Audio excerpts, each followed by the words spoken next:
البركات في الدين أو كما قال عليه الصلاة والسلام رب اشرح لي صدري ويسر لي أمري واحلل عقدة من لساني يفقهوا قولي رب زدني علما رب زدني علما رب زدني علما. اللهم صل على سيدنا مولانا محمد وعلى آل سيدنا مولانا محمد في أول كلامنا. اللهم بارك على سيدنا مولانا محمد في أوسط كلامنا. اللهم صل على سيدنا مولانا محمد في آخر كلامنا. معزز السامعين الكرام، بزرگوں دوستوں اور ملت کے عزیز نوجوانوں، ربیع الثانی کا مہینہ چل رہا ہے اور ہمارا عنوان سیرت طیبہ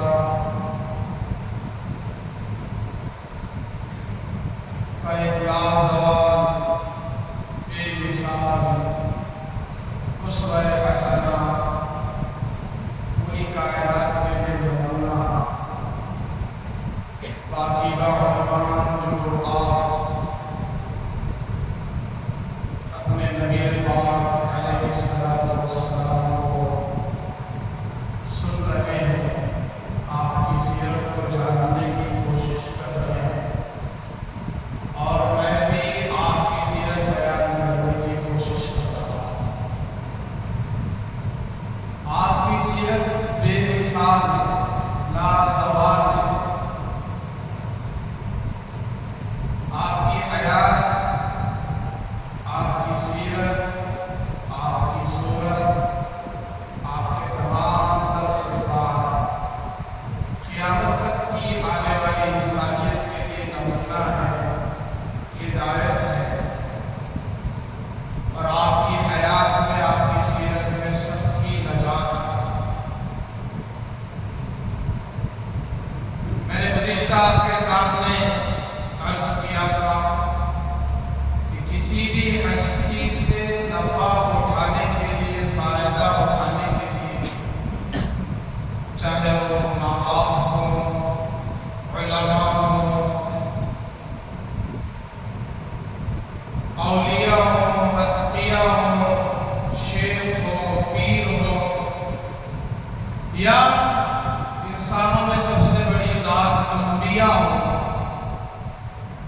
یا اسی طریقے سے امام الانبیاء، سید الانبیاء، سید الاولیاء والاتقیاء، خاتم الانبیاء حضرت محمد رسول اللہ صلی اللہ علیہ وسلم کی ذات بابرکت مبارک مسعود ہو، تین چیزیں ایسی ہیں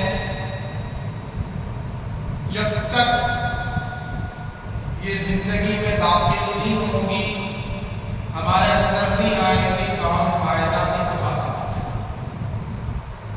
تو دو باتیں میں نے عرض کی تھی، یاد ہوں گی آپ کو، دو باتیں میں نے بیان کیا تھا۔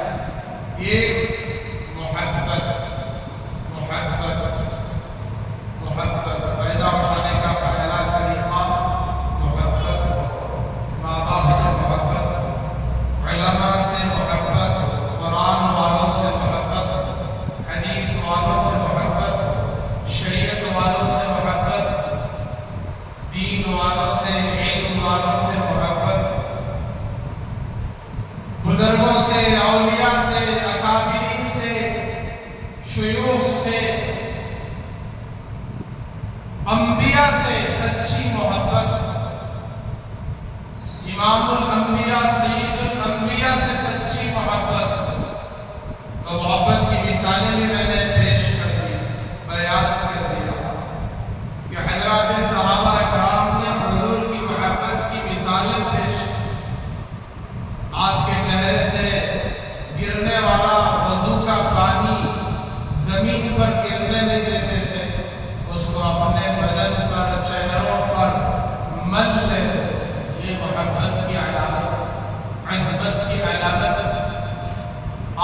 سامنے بڑے ادب احترام کے ساتھ بیٹھا کرتے تھے، آپ سے اونچی آواز میں بات نہیں کرتے تھے، آپ کو آپ کی آنکھوں میں آنکھیں ڈال کر دیکھ کر بات نہیں کرتے تھے، بلکہ جس وقت جناب محمد رسول اللہ صلی اللہ علیہ وسلم صحابہ کی طرف متوجہ ہو، کتنے صحابہ ایسے ہیں جو حضور کا چہرے انور بیان کرنے سے قاصر ہیں، عاجز ہیں، کامل چہرہ بیان نہیں کر سکتے، کیا صفات تھے۔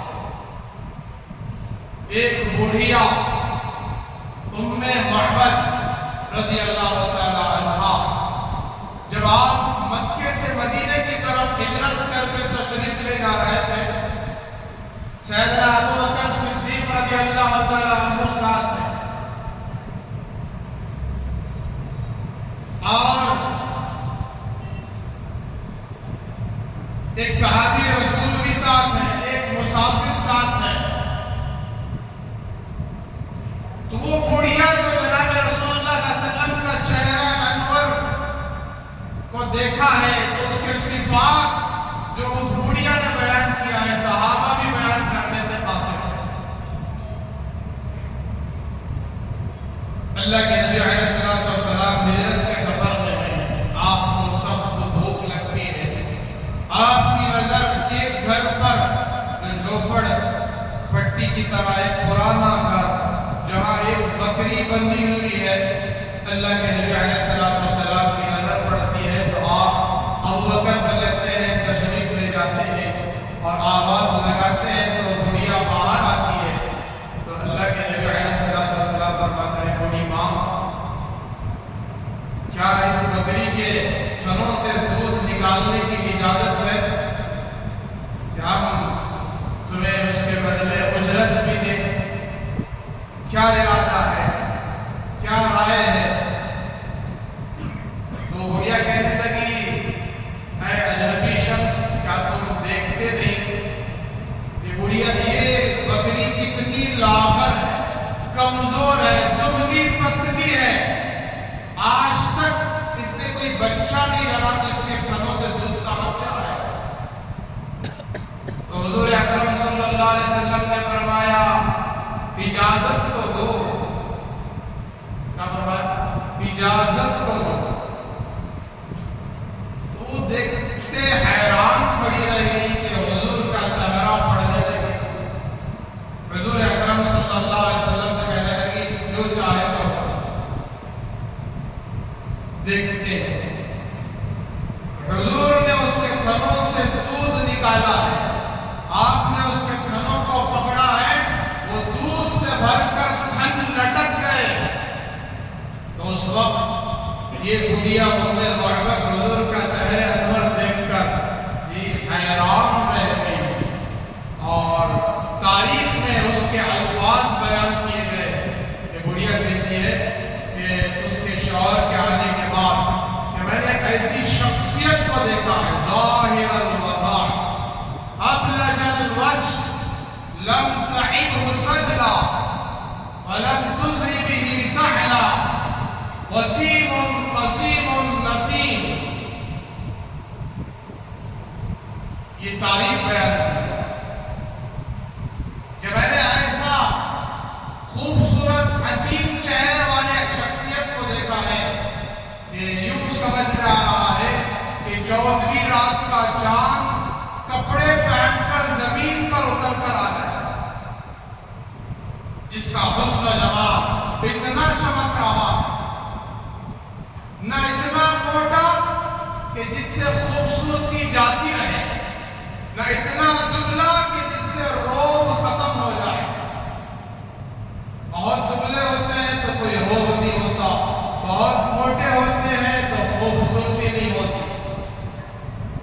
اتنے حسین، اتنے خوبصورت وہ بڑھیا بیان کرتی ہے کہ میں دیکھ رہی ہوں کہ 14ویں رات کا چاند کپڑے پہن کر آ گیا،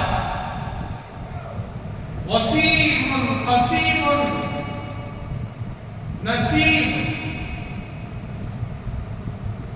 وسیم کے معنی ایسے خوبصورت کو کہتے ہیں، ایسے حسین کو کو دیکھ کر آنکھیں نہ بھریں، آنکھیں نہ بھریں، آنکھیں ٹک جائیں، زندگی بھر دیکھتے رہے پھر بھی اکتاہٹ محسوس نہ ہو۔ ہمارے نبی کی یہ شان ہے۔ حسین قسیم، ایسے خوبصورت، ایسے حسین کہ خوبصورتی ان کی غلام ہے۔ ہم خوبصورتی کے غلام ہیں، ہم اپنے آپ کو سجانے کی کوشش کرتے ہیں، خوبصورت بنانے کی کوشش کرتے ہیں۔ گھنٹوں آئینے میں کھڑے ہو کر عورتیں اپنے آپ کو سجاتی ہیں، مرد بھی اپنے آپ کو سجانے کی کوشش کرتے ہیں۔ آج کل کے زمانے کی جو جدید جتنی چیزیں ہیں اس کو استعمال کر کے اپنے چہرے کو گورا بنانے کی، خوبصورت بنانے کی کوشش کرتی ہے، لیکن قسیم ایسے حسین شخصیت کو کہتے ہیں جس کی خود خوبصورتی غلام۔ یہ گڑیا ایسے الفاظ، اور آگے کہتے ہیں سرما کی آنکھیں، سرما لگائے بغیر آنکھیں سرمے والی، ناک اتنی روشن، اتنی چمکدار جس کی چمک دیواروں پر پڑے، دندان مبارک سے جو الفاظ نکلے، آپ زبان پاک سے جو جملے آپ بیان کرتے چلے جائیں، آپ کی زبان سے نکلنے والے الفاظ کی روشنی دیواروں پر اس کی چمک پڑے۔ حضور کی شان ہے، صفات ہے۔ بعضوں نے کہا ہمارے نبی چاند جیسے حسین تھے، بعضوں نے کہا ہمارے نبی سورج جیسے چمکدار تھے، لیکن یہ دونوں تعبیرات ہمارے نبی کی شان سے بالا تر ہیں۔ نہ ہمارے نبی چاند جیسے تھے، نہ سورج جیسے تھے، نہ چاند جیسے تھے نہ سورج جیسے تھے، اس لیے کہ چاند میں داغ ہے، سورج میں آگ ہے، ہمارے نبی بے داغ اور بے آگ ہے، حسین و جمیل۔ جتنا آپ کا چہرہ حسین خوبصورت تھا، جتنے آپ حسن و جمال والے تھے، ایک مرتبہ آپ حجرہ عائشہ میں تشریف لائے، امی جان کے یہاں، اپنی اہلیہ محترمہ حضرت عائشہ صدیقہ رضی اللہ تعالیٰ عنہ کے پاس، تو آپ رضی اللہ تعالیٰ عنہ حضرت یوسف علیہ السلام کا خیال کر رہی تھی کہ آپ سے سنا تھا کہ وہ اتنے حسین تھے، جمیل تھے، خوبصورت تھے، مصر کی عورتوں نے آپ کے حسن و جمال کو دیکھ کر اپنی انگلیاں چاپ کر لیا، کاٹ لیا، تو یہ سوچ میں لگی ہوئی تھی۔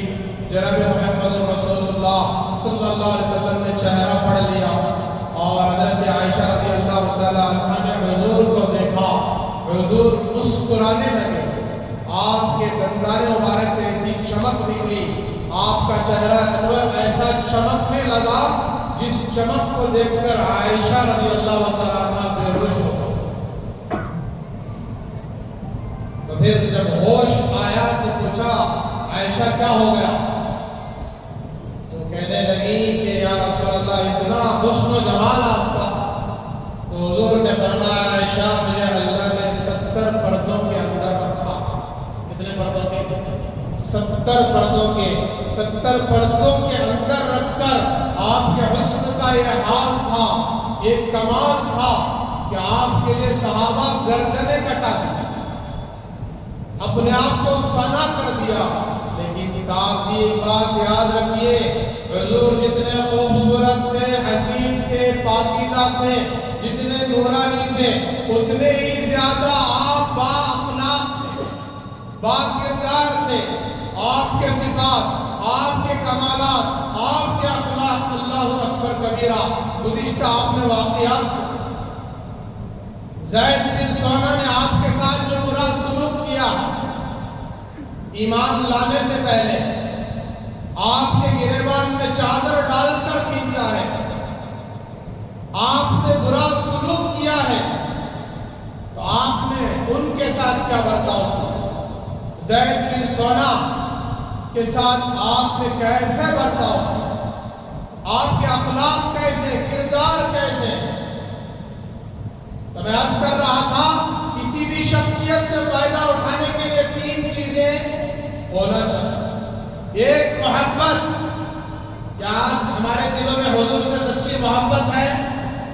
ذرا گریبان میں منہ جھانک کر دیکھیں، ذرا اندازہ لگائیں ہمارے دلوں میں حضور سے کتنی محبت ہے، حضور کی کتنی عظمت ہمارے دلوں میں ہے، حضور کا ادب احترام کتنا ہے۔ الحمدللہ ہم سب حضور کے عاشق ہیں، حضور سے محبت کرتے ہیں، اس میں کوئی شک نہیں، لیکن صرف محبت کافی نہیں ہے۔ میں نے 2 چیزیں بیان کیے، ایک محبت، دوسرا ادب احترام، لیکن تیسری چیز آج ہمارے اندر نہیں ہے، بلکہ ادب احترام بھی نہیں ہے۔ محبت کے نام پر جنون ہے، پاگل پن ہے، محبت بڑھ گئی سال میں ایک بار تو ہم نے 12 ربیع الاول بنا لیا، راستے سجا لیے، سڑکیں سجا لیے، حضور کے نعرے بلند کر دیے، اور اسی راستوں میں لوگوں کو تکلیف دیتے ہوئے، لوگوں کا راستہ روکتے ہوئے، لوگوں کو پریشان کرتے ہوئے، جو نبی دنیا میں پریشانیاں ختم کرنے آئے تھے، لوگوں کو آسانیاں دینے آئے تھے، اسی نبی کے ماننے والے آج امتی، عاشق رسول، مسلمان آج غیروں کو، لوگوں کو تکلیف پہنچانے میں سب سے آگے ہیں۔ سب سے زیادہ اگر تکلیف کسی کو پہنچ رہی ہے تو وہ مسلمانوں سے غیروں کو، اوروں کو، اور خود مسلمانوں سے مسلمان پریشان، خود مسلمانوں سے مسلمان پریشان۔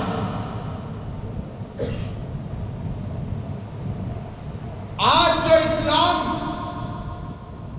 بالکل دبا ہوا ہے، جو اسلام پوری دنیا میں صحابہ نے چمکایا، پھیلایا، جس اسلام کی وجہ سے صحابہ قیامت تک کے ستارے ہیں، نمونے ہیں، آج وہی اسلام کے نام پر آج مسلمانوں کو مارا جا رہا ہے، پیٹا جا رہا ہے، ستایا جا رہا ہے، ڈرایا جا رہا ہے، بے گھر کیا جا رہا ہے، ان کی مساجد توڑے جا رہے ہیں، ان کے قبرستانوں پر، ان کے جائیداد پر حملہ کیا جا رہا، اسی اسلام کے نام پر۔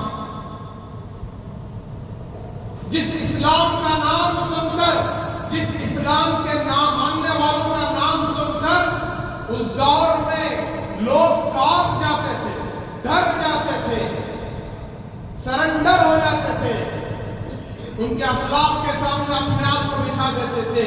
آج اسی مسلمان کے اخلاق سے آج انسانیت پریشان ہے۔ الغرض، تیسری چیز، جناب محمد رسول اللہ صلی اللہ علیہ وسلم سے استفادہ کرنے کے لیے، آپ سے فائدہ اٹھانے کے لیے ہمارے دلوں میں آپ کی سچی محبت اور عظمت کے ساتھ اطاعت بھی ہونا چاہیے، اطاعت بھی ہونا چاہیے۔ اطاعت، بات کو ماننا، عمل کرنا، آپ کی پیروی کرنا، آپ کے نقش قدم پر چلنا۔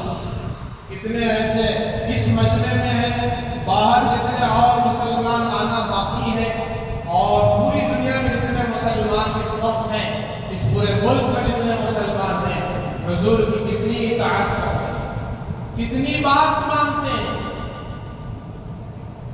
اطاعت، حضور نے فرمایا 5 وقت کی نماز پابندی سے پڑھنا، نماز ضائع نہ کرنا، نماز ضائع نہ کرنا، نماز قضا نہ کرنا، نماز جان بوجھ کر نہ چھوڑنا۔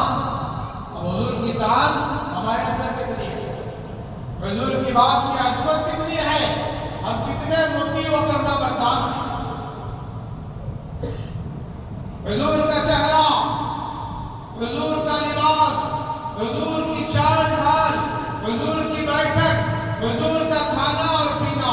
حضور کا لین دین، حضور کی معاشرت ہماری زندگی میں کتنی ہے؟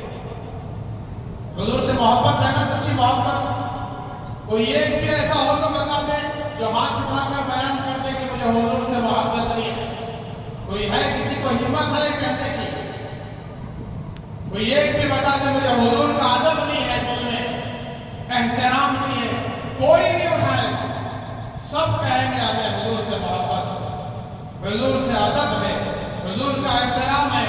لیکن میں ہاتھ اٹھانے کے لیے کہوں تو جی پورا مجمع ہاتھ نہیں اٹھا سکے گا کہ حضور کی اطاعت کتنی ہے ہمارے میں، حضور کی پیروی کتنی ہے، حضور کے نقش قدم پر ہم کتنا چل رہے ہیں۔ حضور کے چہرے پر ایک مٹھی داڑھی تھی، آپ کے چہرے پر ہے بھائی داڑھی ایک مٹھی؟ بتا دیں، حضور نے ایک مٹھی داڑھی رکھی تھی، ہمارے چہرے پر کتنی مٹھی داڑھی ہے؟ تھوڑی سی داڑھی، وہ بھی فیشن والی داڑھی۔ ہمیں شرم محسوس ہوتی ہے حضور کی اطاعت کرنے میں۔ حضور کا لباس، آپ ٹخنے کے اوپر اپنا پائجامہ، آپ لنگی آپ پہنا کرتے تھے، آپ کبھی ٹخنے کے نیچے نہیں پہنے۔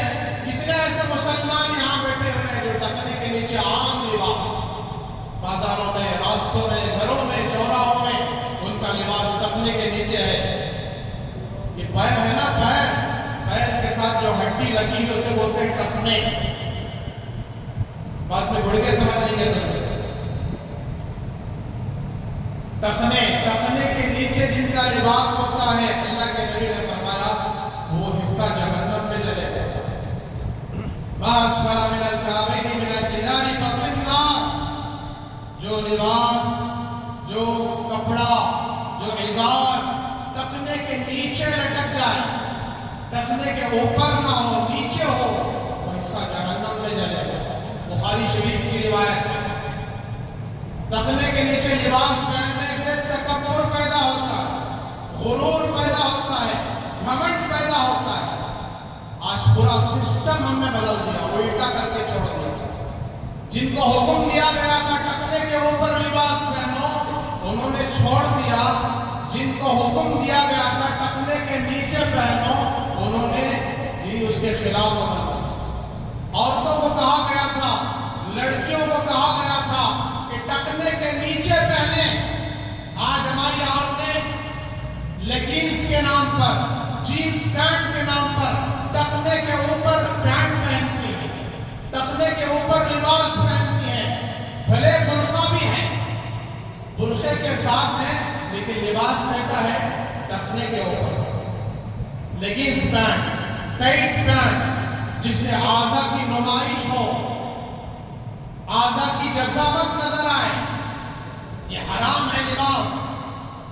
عورت کے معنی ہی اپنے آپ کو چھپانے کے ہیں کہ برقعے کے نام پر ڈریس پہنا جا رہا ہے، جی فیشن کیا جا رہا ہے۔ ٹائٹ برقع، یہ برقع نہیں ہے، یہ بے پردہ ہے۔ تو عورتوں کے اندر یہ رواج پیدا ہو گیا ٹخنے کے اوپر پہننے کا، کہ عورتوں کو حکم دیا گیا تھا ٹخنے کے اوپر پہننے۔ ایسے ہی نماز کی حالت میں اگر ٹخنے نظر آئے عورتوں کے، نماز فاسد ہو جاتی ہے، نماز ٹوٹ جاتی ہے، نماز ادا نہیں ہوتی۔ تو حضور کی اطاعت، جناب محمد رسول اللہ صلی اللہ علیہ وسلم نے فرمایا کل امتی يدخلون الجنة الا من ابى وقيل ومن يأبى يا رسول الله قال ومن اطاعني دخل الجنة ومن عصاني فقد ابى او كما قال علیہ السلام۔ حضور نے فرمایا میری ساری امت جنت میں داخل ہوگی۔ حضور کے الفاظ ہیں کل امتی يدخلون الجنة، میری ساری امت جنت میں داخل ہوگی۔ صحابہ سے کہہ رہے ہیں، صحابہ کے سامنے فرما رہے ہیں قیامت تک آنے والی ساری امت کہاں داخل ہوگی؟ جنت میں داخل ہوگی۔ لیکن آگے الا من ابا کہہ کر حضور ایک بات، بہت ڈرنے والی بات بیان کر رہے ہیں کہ جو خود جنت میں جانے سے انکار کر دے وہ داخل نہیں ہو سکتا۔ جو خود انکار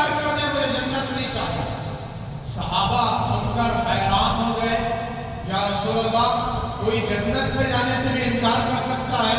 سارے صفات جنت کے سن لیے، جہاں زندگی ہمیشہ کی، جوانی ہمیشہ کی، صحت ہمیشہ کی، راحت ہمیشہ کی، سکون ہمیشہ کا، خوشیاں ہمیشہ کی، موت نہیں ہے، بیماریاں نہیں ہیں، بڑھاپا نہیں ہے، تکلیفیں نہیں ہیں، پریشانیاں نہیں ہیں، مصیبتیں نہیں ہیں، کوئی ٹینشن نہیں ہے، ایسی جگہ کا نام جنت، ہمیشہ کی زندگی، ہمیشہ کی جوانی، ہمیشہ کی خوشیاں جہاں نصیب ہو، اس جگہ کا نام جنت۔ دودھ کی نہر، شہد کی نہر، میٹھے پانی کی نہر، شرابن طہورا کی نہر،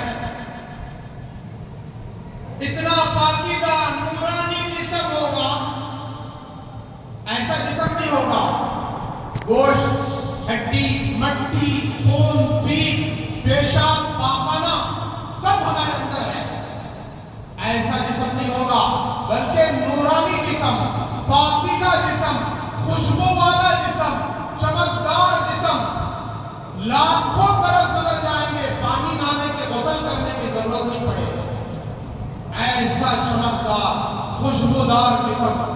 اور یہاں جمعہ میں ایک بار بھی اگر نہیں نہائے کم سے کم آپ نکل جا، یہ بازو والے کو معلوم ہو جاتا ہے کہ پانی نہیں آیا، بدبو کا وہ عالم ہوتا ہے، پسینے کی بدبو۔ دنیا کا جسم فنا ہونے والا، مٹی ہڈی والا، خون پیٹ والا، پیشاب پاخانے والا جسم، گندگی والا جسم، تو پاک کرنے کا حکم اسی لیے دیا جا رہا ہے، پیشاب سے پاک رہو، پاخانے سے پاک رہو، دور رہو، گندگی سے دور رہو، پاک رہو۔ صحابہ حیران ہو کر پوچھنے لگے، حضور نے فرمایا 2 جملوں میں آپ نے یہ ساری بات بیان کر دی، من اطاعنی دخل الجنہ ومن عصانی فقد ابی، میرے صحابہ جو میری بات مانے گا،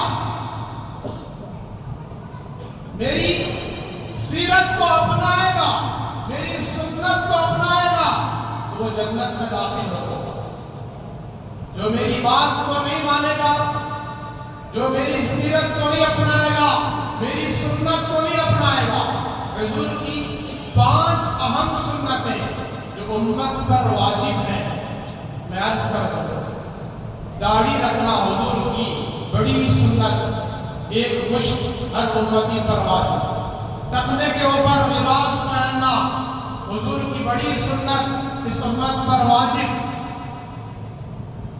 اور سر پر ٹوپی پہننا حضور کی سنت، ہر مسلمان کو سلام کرنا حضور کی سنت، اور ہر مسلمان سے، ہر انسان سے اچھے بول بولنا، اخلاق والی بات کرنا، صفات والی بات، میٹھے بول، نرمی اختیار کرتے ہوئے بات کرنا، ہر ایک کے ساتھ، چھوٹا ہو یا بڑا ہو، پڑھا لکھا ہو یا ان پڑھ، جس کو ہم جانتے ہو یا نہ جانتے ہو، جس کے ساتھ بھی بات کرو اچھے اخلاق سے بات کرو۔ تمہارا کردار بتا دیتا ہے کہ تمہارا خاندان کیسا ہے، تمہارے الفاظ بتا دیتے ہیں کہ تمہارے اندر غرور کتنا ہے، تمہارے پاس پیسہ کتنا ہے، پیسہ جتنا زیادہ ہوگا اتنا زیادہ غرور ہوتا ہے آدمی کے اندر، گھمنڈ ہوتا ہے۔ تو یہ میٹھے بول، اچھے اخلاق، تو حضور کی اطاعت، حضور کی بڑی سنت، نمازوں کا اپنے وقت پر پڑھنا، جماعت کے ساتھ، قضا ہونے سے پہلے نماز پڑھ لینا، یہ اللہ کا حکم، فرض، فجر کی نماز سورج ڈوبنے سے پہلے پڑھ لو، ظہر کی نماز عصر کا وقت شروع ہونے سے پہلے پڑھ لو، عصر کی نماز مغرب سے پہلے پڑھ لو، سورج ڈوبنے سے پہلے، یہ اللہ کا حکم ہے۔ عشاء کی نماز مغرب کی نماز عشاء کا وقت شروع ہونے سے پہلے اور عشاء کی نماز تہجد کا وقت ختم ہونے سے پہلے پڑھ لو، یہ اللہ کا حکم ہے تاکہ نماز کوئی قضا نہ ہو۔ اور حضور کی سنت کیا ہے؟ اس نماز کو جماعت کے ساتھ پڑھو، جماعت کے ساتھ پڑھو، فجر ہو، ظہر ہو، عصر ہو، مغرب ہو، عشاء ہو، حضور کی اطاعت، حضور کی سنت۔ آپ نے فرمایا میرا دل چاہتا ہے چند جوانوں کو اکٹھا کروں، چند جوانوں کو کہوں کہ وہ کچھ ایندھن جمع کریں، پیٹرول جسے کہتے ہیں ایندھن جمع کریں، اور ان گھروں کے پاس جائیں جو لوگ بغیر کسی عذر کے گھر میں نماز پڑھ رہے ہیں، ان کے گھروں کو جلا دو۔ کیا کر دو؟ ان کے گھروں کو جلا دو جو جماعت چھوڑ کر گھر میں نماز پڑھ رہے ہیں۔ لیکن آپ نے ایسا نہیں کیا، گھروں میں عورتیں بھی ہوتی ہیں، بچے بھی ہوتے ہیں، لیکن آپ کا جلال، آپ کا غصہ کرنا امت پر اتنا بڑا ثواب، اجر جماعت کا، اس سے محروم ہو رہے ہیں۔ اور جماعت امت کی اجتماعیت کے لیے، اتحاد و اتفاق کے لیے، کہ مل جل کر رہنے کے لیے، کہ ایک مسلمان دوسرے مسلمان کا بھائی، کونوا عباد اللہ اخوانا، اے لوگوں آپس میں بھائی بھائی بن کر جیو، دشمنیاں نہ کرو، عداوتیں نہ کرو۔ حضور کی سیرت کے 4 پیغامات، کتنے؟ 4 بڑے پیغامات، آپ کے بے شمار پیغامات ہیں، ان میں 4 بڑے پیغامات۔ سب سے پہلا پیغام حضور کا، آپ دنیا میں تشریف لائے، آپ کی سیرت، آپ کی زندگی حیات طیبہ کا مقصد یہ ہے کہ آپ نے فرمایا لوگوں اپنے پیدا کرنے والے مالک کو پہچانو، اپنے پیدا کرنے والے خالق کو پہچانو، اپنے رب کو پہچانو، جس نے تمہیں پیدا کیا ہے اس کے احسانات کو پہچانو۔ یہ سب سے بڑا حق ہے انسانیت کے لیے، انسانوں کے لیے، ہم بندوں کے لیے، کہ ہم اپنے رب کو پہچانیں۔ اللہ کے نبی اسی لیے دنیا میں تشریف لائے تاکہ خالق کی پہچان کرائیں، پیدا کرنے والے کی پہچان کرائیں۔ اب وہ خالق کون ہے؟ اللہ ہے، اللہ کی ذات ہے۔ اب جو خالق ہوگا، جو مالک ہوگا، اسی کو سجدہ کیا جائے گا۔ سمجھ میں آ رہی بات؟ جو خالق ہوگا کیا کیا جائے گا؟ اسی کو سجدہ کیا جائے گا۔ اس کو چھوڑ کر کسی مٹی کو نہیں، کسی پتھر کو نہیں، کسی درخت کو نہیں، کسی پیڑ پودے کو نہیں، نہ کسی سورج کو، نہ کسی چاند کو، نہ کسی آگ کو۔ جو پیدا کیا ہے، جو خالق ہے، جو مالک ہے، اسی کی عبادت کرو، اسی کے لیے سجدہ کرو۔ آج ایمان والوں کے علاوہ جتنے بھی ہیں اللہ کے علاوہ کو سجدہ کرتے ہیں، اللہ کے علاوہ کو پوجتے ہیں، شرک کرتے ہیں۔ لیکن ایمان والوں کا عقیدہ، ایمان والوں کا مذہب، ایمان والوں کی شریعت، ایمان والوں کا دین، ایمان والوں کی وحدانیت کیا ہے؟ وہ صرف ایک اکیلے اللہ کو مانتے ہیں اور ایک اکیلے اللہ کی عبادت کرتے ہیں۔ اس لیے کہ اللہ ہی اس پوری کائنات کا خالق ہے، مالک ہے۔ تو یہ حضور کا بڑا پیغام۔ دوسرا پیغام، اس سے اپنا تعلق قائم کرنا، اس سے اپنا رشتہ جوڑنا۔ اللہ سے ہمارا رشتہ کتنا ہے؟ جتنا رشتہ بیوی سے ہے، جتنا رشتہ بچوں سے ہے، جتنا رشتہ بھائیوں سے ہے، جتنا رشتہ اپنے کاروبار، تجارت، دکان، بیپار سے ہے، بتاؤ کم سے کم اتنا رشتہ اللہ سے ہے ہمارا؟ اگر اتنا رشتہ کم سے کم ہو جاتا اللہ سے، خدا کی قسم ہماری کوئی نماز قضا نہ ہوتی، نہ فجر چھوٹتی، نہ ظہر، نہ عصر، نہ مغرب، کلا جان بوجھ کر ہم نماز چھوڑ رہے ہیں۔ اللہ تبارک و تعالیٰ جان بوجھ کر ہم پر ظالموں کو مسلط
والوں کو، علماء کو، بلکہ اللہ کے رسول کو، اللہ کو دھوکہ دے رہے ہیں۔ کیا دھوکہ؟ اللہ رسول ہم سے دھوکہ نہیں کھاتے، یہ کیا بھی ایک بڑی بلڈنگ بنا کر تیار کر کر نمازی بن جاتا، ایک زبردست جگہ خرید کو مین اسپاٹ میں جی نمازی بن جاتے، نماز پکڑ لے، تسبیح پکڑ لے۔ اور کچھ لوگوں کے اقوال ایسے ہیں، آج میں نے اپنے کانوں سے سنا ہے، میں نے ان کو سمجھایا بھی ہے، آج آگے بڑھنا تو دوسرے کو دھوکہ دینا ہے، دھوکہ دیے بغیر آج ترقی نہیں ہو سکتی۔ آج یہ مسلمانوں کے جملے ہیں، جب تک دھوکہ نہیں دیں گے اس وقت تک آگے نہیں آئیں گے۔ کب تک آٹو چلاتے رہو گے، کب تک گاڑی ٹھیلتے رہو گے، بیپار کرتے کرتے؟ تھوڑا چالاکیاں کرو، چالاکیاں دیکھو، لوگ چالاکیاں کر کر کے بلڈنگیں بنا لی۔ ایک بلڈنگ بنانے کے بعد نمازی بنو گے، بلڈنگ تعمیر ہوگی، بلڈنگ پوری ہوگی، تمہارا جنازہ اسی بلڈنگ سے نکلے گا، اور جو جس طریقے سے تم نے کمایا مال، اس کا حساب سب پکڑ تمہاری خبر میں ہو رہی ہوگی، اور تمہاری اولاد اس بلڈنگ میں عیاشیاں کر رہی ہوگی، اس لیے کہ نہ تم نے اپنے آپ کو دیندار بنایا، نہ اپنی اولاد کو دیندار بنایا۔ اولاد کے لیے بہت مال چھوڑ دیا، لیکن وہ اولاد تمہارے مرنے کے بعد اس مال کا ناجائز فائدہ اٹھا رہی ہے، اور خواہشات پر مال لگا رہی ہے، عیاشیوں پر مال لگا رہی ہے، کروڑوں کی جائیداد چھوڑا، لاکھوں کی جائیداد چھوڑ کر گئے، اب ناجائز جگہ اس پیسے کو لگا رہی ہے، تو تم دیندار نہ بنے، نہ اپنی اولاد کو دیندار بنا سکے، تو اس کا وبال، عذاب سب سے زیادہ تمہاری قبر میں پہنچے گا۔ تو مرنے سے پہلے اپنی اولاد کو دیندار، مرنے سے پہلے دین کو پہچاننا، اپنے نبی کو پہچاننا، اپنے خالق کو پہچاننا، حضور کی شریعت کو پہچاننا۔ میرے بزرگوں، میں نے بہت پہلے ایک واقعہ عرض کیا تھا، وقت بھی ختم ہو رہا ہے جی۔ ایک بڑے بزرگ اللہ والے ایک بازار میں بیٹھے بیٹھے رو رہے تھے، جن کے جو رخسار سے آنسو بہ رہے تھے، وہ رو رہے تھے۔ تو وہاں سے ایک بادشاہ کا گزر ہوا، بادشاہ اس بزرگ کو دیکھنے لگا کہ اللہ والے ہیں، کوئی بزرگ ہیں، بڑی شخصیت ہے، تو وہ بادشاہ اپنی سواری سے اترا اور اس اللہ والے کے پاس گیا، اور جا کر پوچھنے لگا سلام کرتے ہوئے، اے بزرگ اللہ والے، کیا بات ہے، یہاں اس بازار میں کیوں بیٹھے ہو اور روتے کیوں ہو؟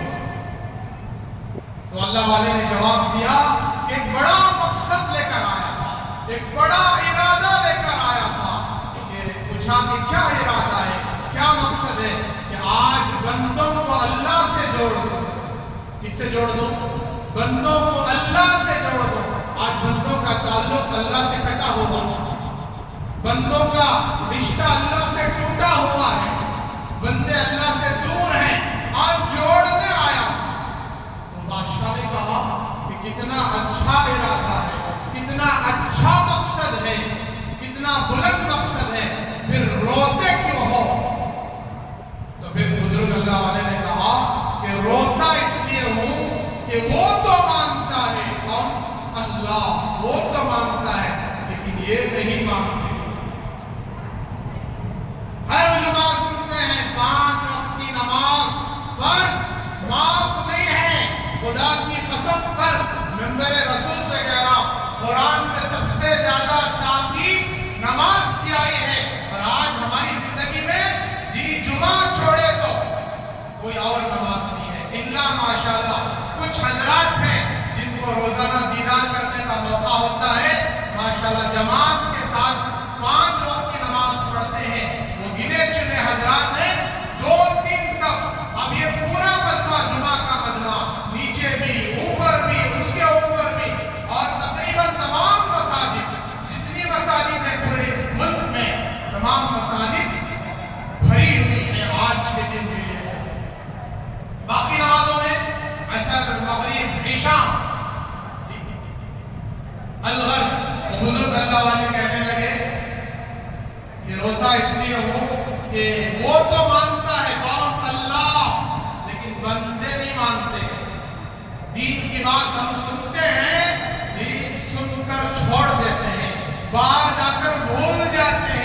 یاد نہیں رکھتے.